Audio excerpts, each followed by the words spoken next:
On your Wednesday episode of Locked On Raptors, it's been a long time since the Raptors had a truly enjoyable season. Today, we outline your guide for enjoying the 2025-26 Toronto Raptors.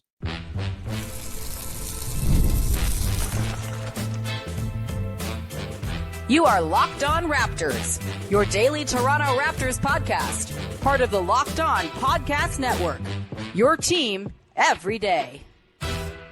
Hey, what's going on? And welcome to another episode of Locked On Raptors, part of the Locked On Podcast Network, your team every day. It is Wednesday, September the 3rd, and I am your host, Sean Woodley. I've been covering the Toronto Raptors now for 11 seasons on various platforms. You can find all my work over on Blue Sky. You can find the show on Instagram, and you can join us in the Locked On Raptors Discord server. Link in the description of the podcast. It's free to join as always. Come be part of our listener family. It's a wonderful time. And on today's show, we are going to take a look ahead of the 25-26 Raptors season, a season that has promise and hope and reasons to think that it could actually be pretty fun to watch start to finish, which we haven't really seen in a hot minute, maybe since the 2021-22 season when the Raptors surprisingly made the playoffs in Scottie Barnes' rookie year. What a time that was. Been a bit of a fallow period since then. And here to outline your guide for enjoying the 25-26 Toronto Raptors is, of course, Katie Heindl, basketball feelings, the whole damn internet. We love Katie. Katie, how's it going? It's going good, man. I enjoyed my last long weekend of summer. Though it's not technically over, so I'm gonna hold off. I've seen everybody drop their summer slideshows. I'm holding off on mine. September 21st. You got to keep on holding out until then, especially as, shifting climate patterns make it so September is as summery as ever. I fully endorse hanging on as long as you can. We're not children going to school, Katie. We're adults here. We can extend our summers because that's the right you gain when you're older than 18 years old. Katie, let's dive on in here to the guide for enjoying this year's Toronto Raptors. And I wanted to kind of do this because I find, generally speaking, and this goes back many, many years, this is a fan base that likes to be sad about stuff. This is a fan base that likes to toil in the doomerism. This is a fan base that likes to find reasons not to enjoy things. Not everybody. There are certainly those out there who have a good time and sort of, take the sort of ups and downs of being a basketball fan in stride and all of that. But I do feel as though, especially the last couple of years, as the team has been not very good and there's weird feelings and Masai Ujiri's gone now and it's all this whole new fresh thing, there is just a lot of angst built up. And I just want to outline just the ways in which people can go about enjoying this coming season. We'll talk about our storylines to watch, the things that are going to bring us some joy throughout the season. But I want to start here, Katie. Expectation is the thief of joy. We know this. This has been a thing that has been, I think, been when you go into a season, the level of expectation typically is going to tell you whether or not it's going to be fun or not in a lot of cases, right? I think back to the 2019-20 title defense season where the expectations were not very high and the team was the most fun it's ever been. It was a 60-plus win team, in terms of pace minus the COVID stoppage, and was just like an absolute riot to watch start to finish, bubble included. Then you have, the title season, which things were great. It was awesome, but also there was so much expectation that every single game felt like the weight of the world sat on it. We'll get into Kawhi Leonard a little bit later on as it happens. It's sort of the reason for that stress that year. Turns out maybe that stress was all unfounded and never going to, go any other way than the way it did. But we'll get to that later on in the show. My point here is, Katie, this is a season where I think the expectations landscape is kind of strange, where it's clear internally that the team wants to be competitive again, wants to try to make a push for the playoffs. It seems like the ownership group really wants to get back there as well. There's expectation internally, but then when you look outside of the national discourse, outside of our friend Michael Pina, who was on the show a couple weeks ago, it seems every single national person who covers the league has an eye on the whole league at large, thinks the Raptors are going to stink out loud. And I think the expectations are extremely low outside of maybe just the Toronto Raptors franchise itself. I think a lot of fans are pretty low on the team as well. How do you square this strange confluence of high and low expectations as a fan, Katie? This is breaking my brain. Yeah. Shout out to Pina. Yeah, always. But the Pina support also worries me because he's been a Patton supporter for so many years with the Los Angeles Clippers. And the Atlanta Hawks. Yeah, and always is like, this is where they're going to break out. So it's like a little bit when Pina turns his eye to your team, you're like, oh no. Yeah. No, I'm half joking. I think this is an interesting season in the sense that there might be some trepidation, if not a little bit of a lurching feeling for some fans, given Masai's departure and Bobby Webster's taking over, even though some might see them as interchangeable. I feel like there could still be this sense of like, oh no, are we back to a redesign? We're not rebuilding. Are we back to this point where we're like, we have to now figure out what the team is and what direction it wants to go in? I think at a very surface level, it might feel like that for some fans, but the good thing about it is we don't, because they're pretty much bound by the team that they have. Bobby Webster was part of, all the messaging before Masai left of like, this is the team we want. He was in those war rooms, of course. Like he's probably more of an architect, along with Dan Tolzman, of these trades than Masai was, in terms of Masai probably just signing off on a lot of them, knowing what we do now about how long those negotiations were about whether he was leaving or staying. So this is the team, but I think there's a little bit of a psychic lurch, if anything, back to like, what is the team then? And I can understand how that might feel a little bit destabilizing for fans going into the season. But I also think, to your other point of how do you square a potentially a team that's not very media friendly to the wider media and the national media, and not getting the attention you might want, and you might not be getting the affirmation you want from those folks, is Toronto fans are also quite good at ignoring that for good or for ill. Like I think a lot of the championship season, until honestly the Raptors made it out of the East, I think a lot of the discourse around them was also unbelieving, or it was accidental. Except for our guy, Tim Bontemps. He was a believer from day one, baby. That's true. Shout out Bontemps. But, so that's nothing that I would say is like, especially nothing new to Toronto fans. Of course, you want the acceptance, and you want someone to pipe up and say like, you know what, actually, I don't think they're going to be as bad as everybody else is going to say. But if you believe they're not going to be terrible, this might be the season of going it alone. Yeah, I think it's, again, I don't think you can sort of ignore the internal expectation element of it, because like if this season goes poorly, they're in a lot of trouble, I think, just with like the way the books are kind of clotted up, and the sort of uncertain future of certain players, and if the season goes poorly, coaches, yes, even the front office, right? Like we're in a whole brave new world now. There is no more buffer between Rodgers and the team. It is Rodgers and then the team. There is no Masai Ujiri there kind of standing guard against the the nefarious intentions, if they're there, of Ed Rodgers and friends. And like things could change on a dime here, and we very well could find ourselves back in sort of a mid-2000s dark ages if things go poorly this season. Like I don't think that's off the table as a potential outcome here. But I do think, just like looking at the basketball team, we've talked about this plenty, there's a lot of good players here. There's a lot of young players here who in theory have some internal development to go and achieve this coming season. And I do think I am sort of having my psyche as a fan guided more by the sort of level of disbelief in the team, more broadly speaking, than the internal expectation at hand with the team itself. And I do feel like this could be a bit of a throwback kind of year where flipping the bird at American ignorance becomes more or less the personality of the whole fan base again, which like there was a time where I found that to be a little bit tiresome. It's like, okay, get over it. Like the team's good. They win 50 games every year. They're obviously good. People who are, kind of saying that they stink are clearly just trying to get a rise out of you freaks. But I think now, like, why not go back to that? I miss the days of the mid 2000s where Raptors fans were extremely smug.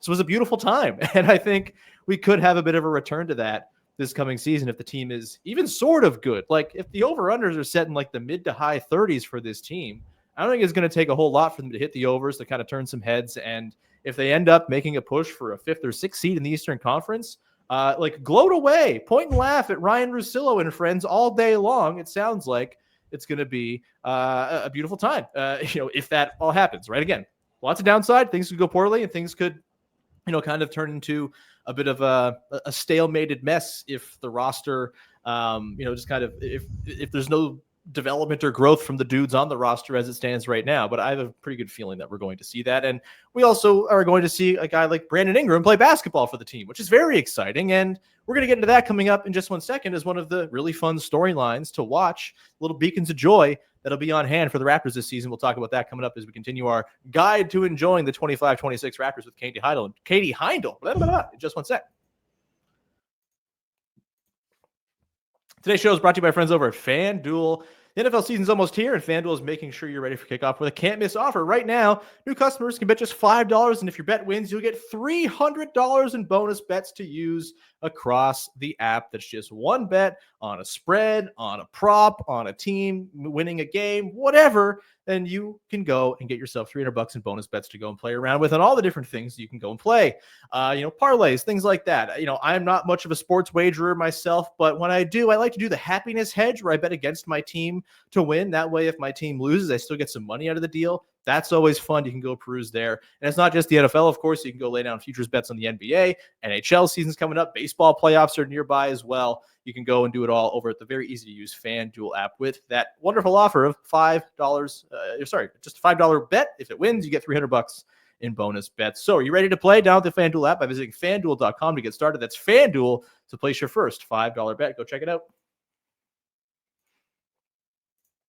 Back out here with Katie Heindl from Basketball Feelings, which, by the way, go read Katie Heindl's piece about Michael Porter Jr. from last week. It was excellent and cutting and exactly what we need in this time of the worst people in the world's opinions becoming seemingly gospel.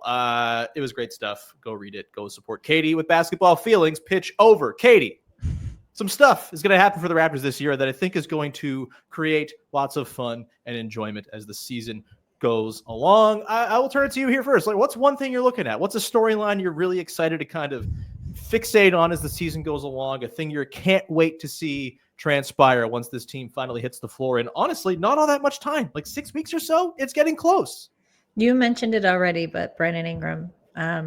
He's good. I'm really excited to watch Brandon Ingram play basketball again, play in a Raptors jersey, play alongside Scotty Barnes quickly. This is an area where I've actually suspended most of my expectations, given that I didn't watch that much New Orleans Pelicans basketball. Why not, Katie? They were so fun last year. The times I actually watched were the windows when he was playing, which is probably why I'm looking forward to this.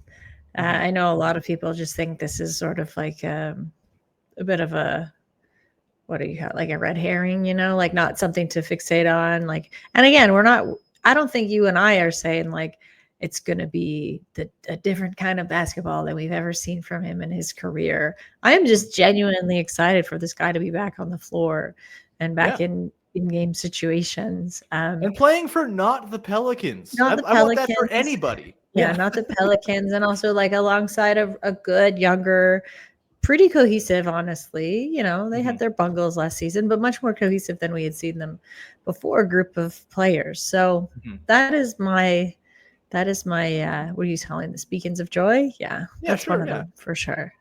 Yeah.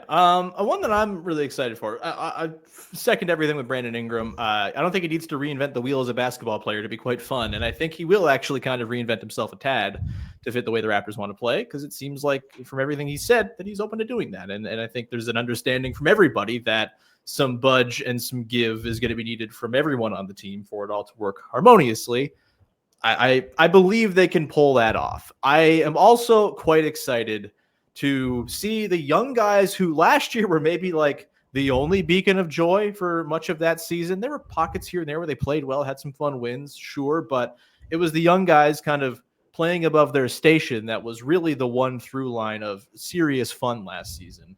I'm excited to see those guys play in an environment where they're not overexposed, where they're playing and being put in positions to succeed as opposed to just being asked to chew up a bunch of minutes because no one else is there. And I think look, there's very few things that are more fun as a fan, more satisfying as a fan than watching internal growth play out in real time.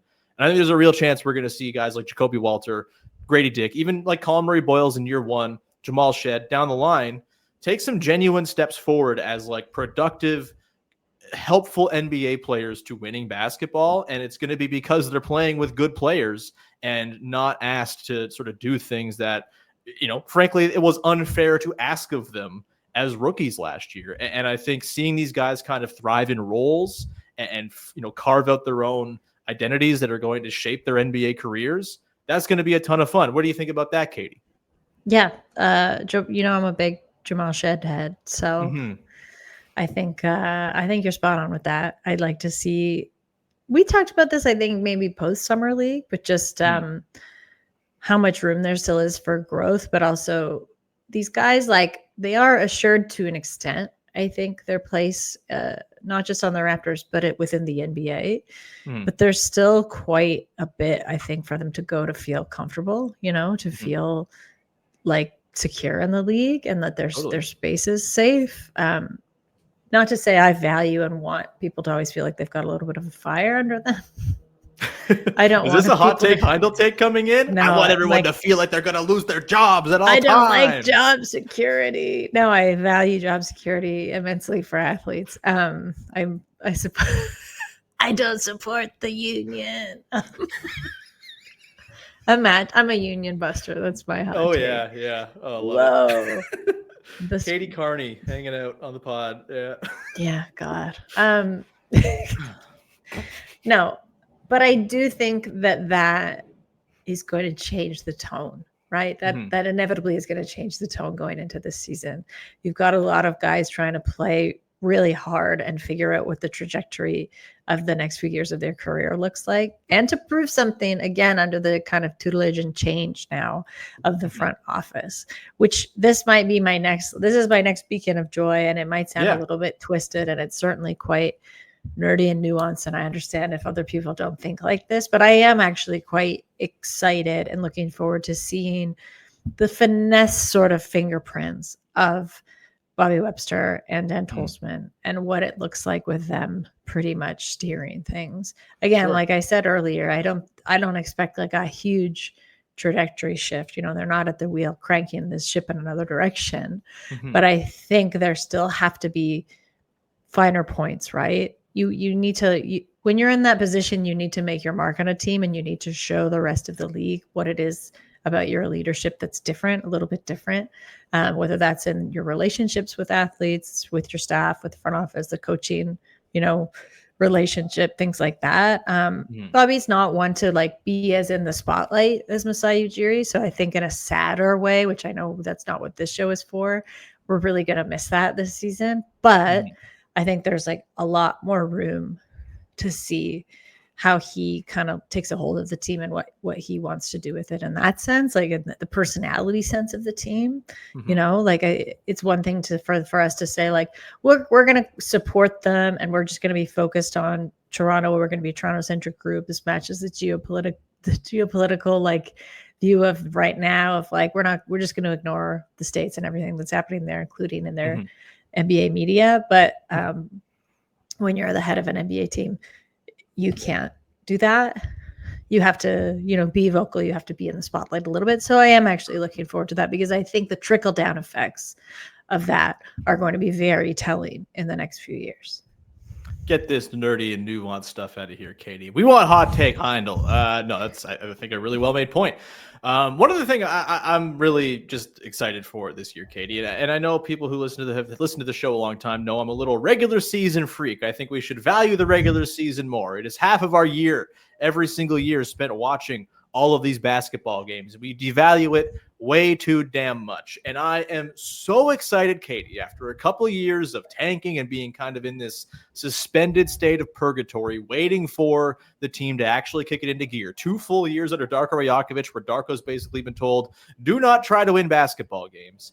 I am so thrilled that we are very likely to get to watch an entire full regular season, equipped with all the regular ups and downs and start to finish competitiveness that It's an enormous drag, Katie. And I'm not just saying this as someone who hosts a daily podcast, though certainly it weighs on me more because I have to talk about it every damn day. But there's nothing worse than the season feeling like it's been totally given up on by February. It stinks. It's a bummer. It is antithetical to competition and sports and all the reasons why we do this thing. And just to get to watch a team be normal for 6 months and play through to the finish and fight for playoff standing, I cannot wait for this, Katie. It's a thrill, and could not care less if the ceiling is less than 50 wins. Don't care one bit. I just want to watch a regular season of my favorite TV show that doesn't get interrupted by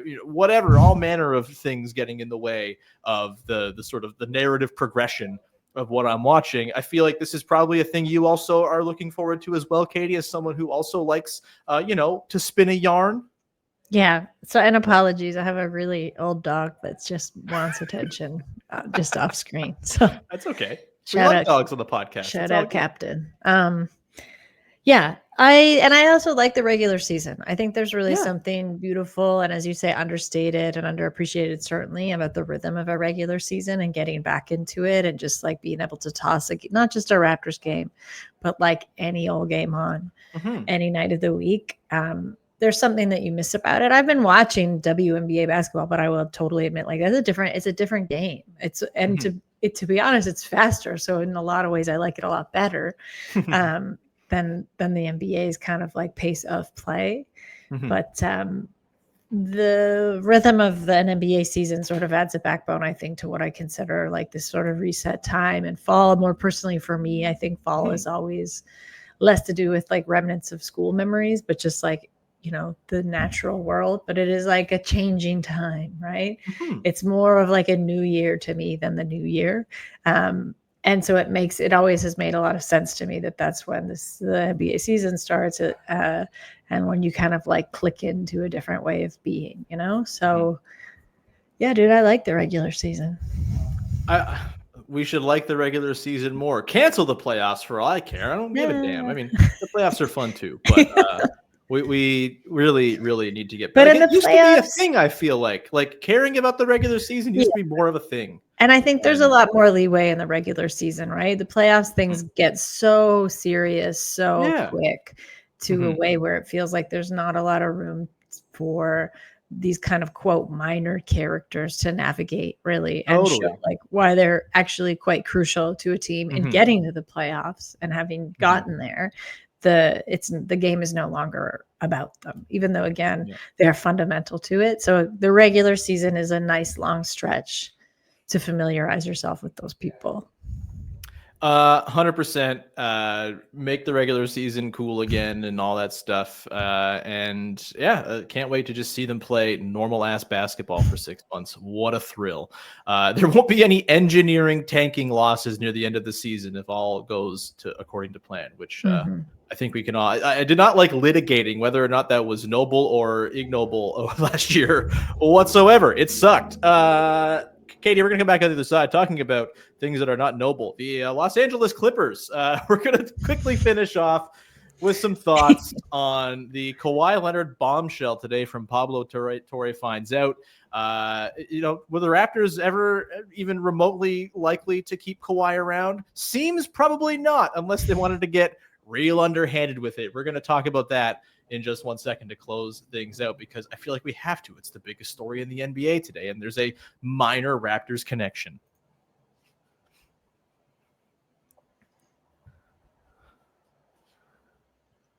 All right, closing things out here as we close the book on our guide to enjoying the 25-26 Toronto Raptors season. We'll probably do more stuff like that going forward, because this is a podcast that likes fun times and all that good stuff. But let's talk about the Kawhi Leonard thing, shall we, Katie? Kawhi Leonard hates the environment.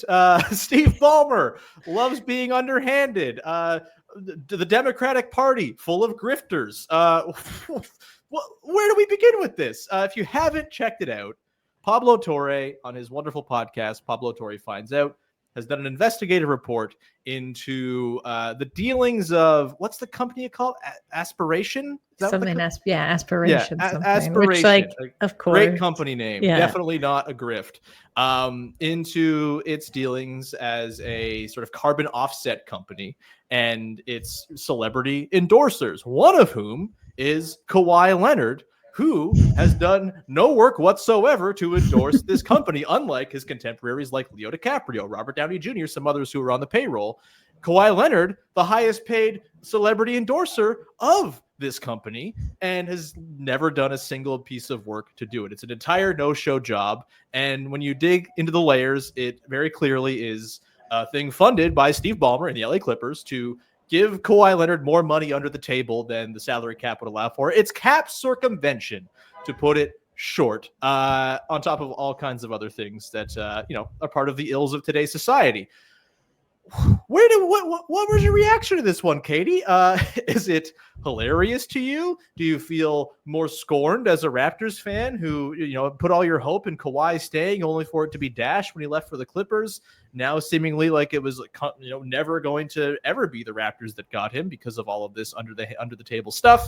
The deal, I believe, with Aspiration was signed in like 2021, so it was after he moved to the Clippers. But if they were doing underhanded things then, I'm sure there was underhanded stuff going on before. Just theorizing here, not levying any allegations or anything like that. But color me shocked that the franchise that sent their GM with a fake mustache and glasses to Toronto to stalk Kawhi Leonard for a year was up to some weird stuff under the table. Katie, your reaction to this? I'm also pretty sure they say that in the episode, that part of his contract was like the promise of certain other endorsement deals, right? We can promise you because you're in a bigger market, blah, blah, blah. So this could have been that. I think it's funny. I mean, I have a much different perspective on all the money, like any kind of money aspect of the NBA or pro sports in general. It's such an abstract at this point. It's just the amount of money that athletes are paid, that taking another 20 whatever billion, like, I don't know, taking another million rather, not billion. I don't think so. I'm not trying to break news on the news.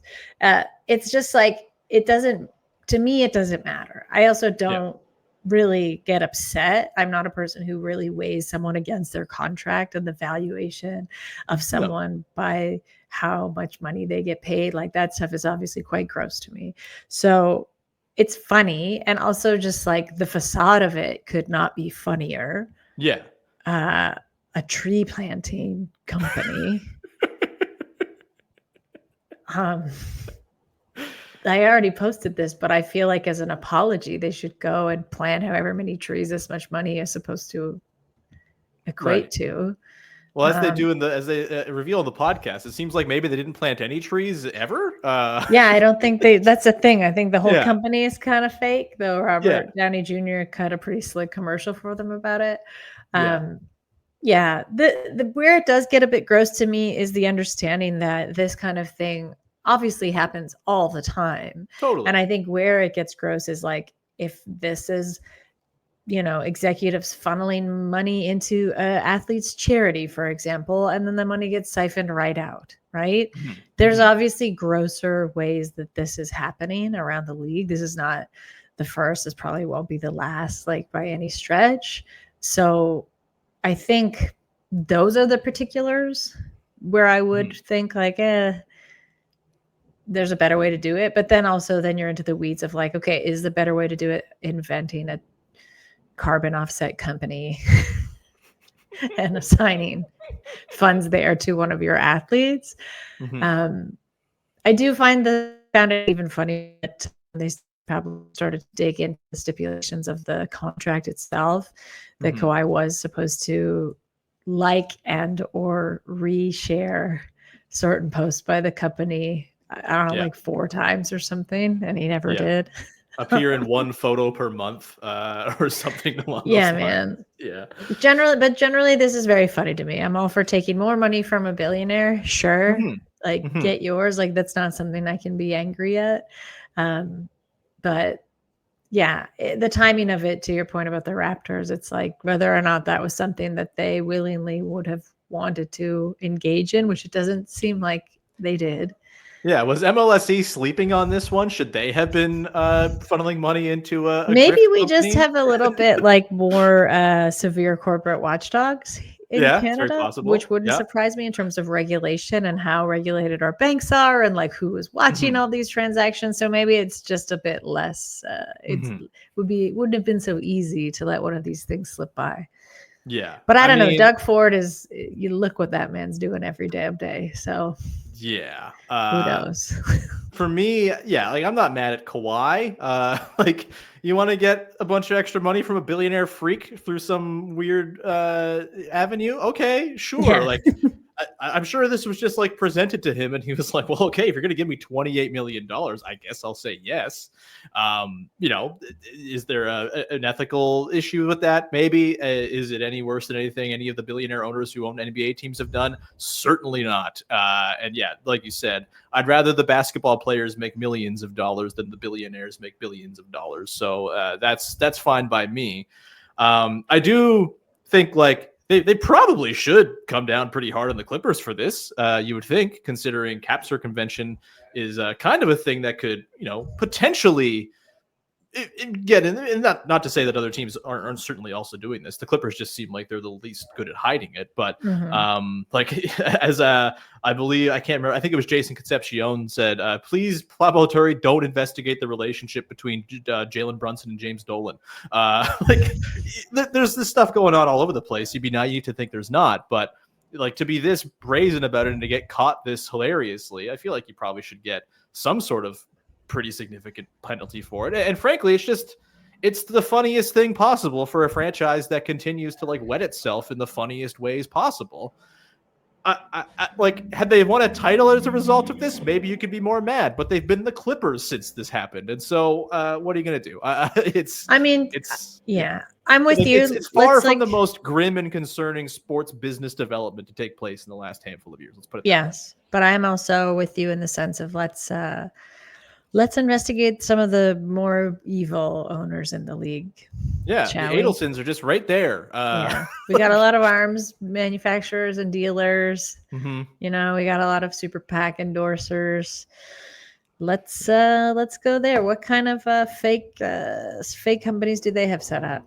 Right. Yeah. Like hopefully this is the tip of the iceberg for Pablo Torre to dig into, and I wouldn't be surprised if it is. Because, you know, things are grim out there, Katie. Does this make you feel any differently about the departure of Kawhi Leonard? The last thing we'll leave off on here. For me, I mean, I've made my peace with it for years. I think, to me, you don't often get, you know, sort of narratively tidy finishes to a guy's time with the team like you get with Kawhi winning and then going out on top and dip into the Clippers. And like the Raptors championship defense season was extremely fun in large part because Kawhi was not on that team. I wouldn't change anything. I'm pretty content with how things have gone. The Clippers obviously have not had all kinds of glory and success in the time since. Does this in any way shape your view of the departure of Kawhi Leonard from Toronto?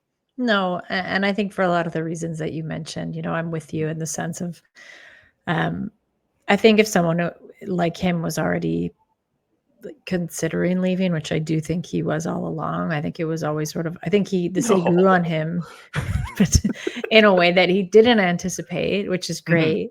But I also think it was a one and done situation from the beginning. So knowing this in hindsight doesn't really soothe anything. Cause to be honest, like, yeah, it stung when it finally happened because it was hard not to get caught up in it. But I'm not like, good, get that grifter out of here. I'm just like, these are the things that I'm glad he didn't sign here under nefarious terms. Yeah. It's fine. When we got, as you say, like we got that until COVID, we got that defense, the championship defense season, which is probably one of, if not my favorite.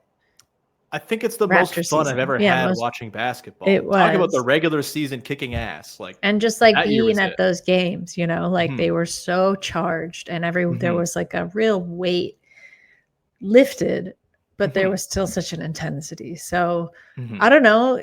Did Kawhi leaving give us that? Because we gotta thank him. Send this guy some trees. Right? Yeah. Let's go plant trees on his behalf so he doesn't have to do the work. Yeah, it's what we're saying here. That title defense season is, I think, significantly less fun if the expectation is you guys got to go repeat now, especially if you sign like a 1-year deal to stick around, right? Like, which was, I think, rumored at the time. Maybe you do like a 1+1.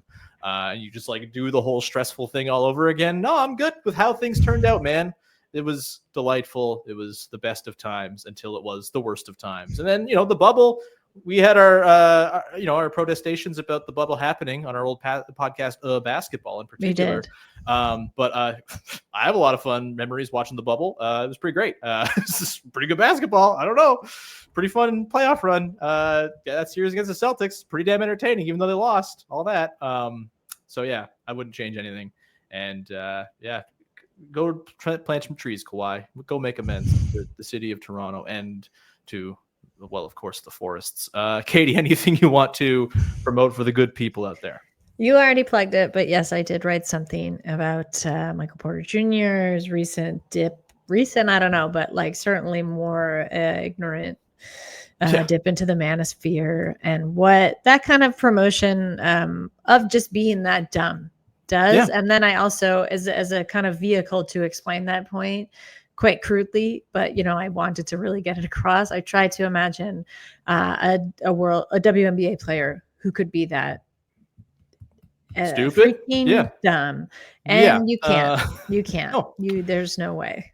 No, really can't recommend it enough. Go check it out and subscribe to Basketball Feelings. It's the best. You can also subscribe to the Locked On Raptors Discord. You just go to a link in the description and you're there. It's easy. It's free. Come hang out. We'd love to see you.